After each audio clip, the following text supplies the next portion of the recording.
యువరాజ్ డబ్బులు దాచిపెట్టిన విగ్రహాన్ని దాత్రి ఇంటికి తెప్పిస్తుంది. ఇక ఉదయాన్నే ఇంట్లో విగ్రహాన్ని చూడగానే బూచి, నిషిక, అత్తయ్య అందరూ రండి అని చెప్పి అందరినీ పిలిపించుకొని అలా అక్కడికి తీసుకొని వస్తాడు. ఇక అప్పుడు కమలాకర్ ఆ విగ్రహాన్ని చూసి ఒక్కసారిగా షాక్ అవుతాడు. విగ్రహం ఇక్కడ ఉందన్న విషయం యువరాజ్కి తెలుసా అని చెప్పి కమలాకర్ టెన్షన్గా అడుగుతూ ఉంటే ఇకప్పుడు దాత్రి తెలియకుండానే మన నిషి కోరుకుందని చెప్పి రాత్రికి రాత్రే యువరాజ్ ఈ విగ్రహాన్ని ఇక్కడికి తెప్పిస్తాడా మామయ్య అని చెప్పి దాత్రి అంటూ ఉంటుంది. అమ్మ నిష్క, నువ్వు వెళ్ళి యువరాజ్ని పిలుచుకురా అని చెప్పి అంటూ ఉంటే నిష్క ఆనందంగా యువరాజ్ని పిలుచుకొని వస్తుంది.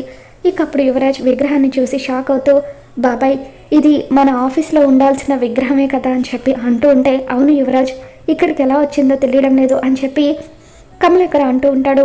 ఇక కేదార్ దాత్రితో, భలే చేసావు దాత్రి, చెప్పినట్టుగానే చేసావు, కళ్ళ ముందు ఉండాలి కానీ అందకూడదు అని చెప్పి అంటూ ఉంటాడు.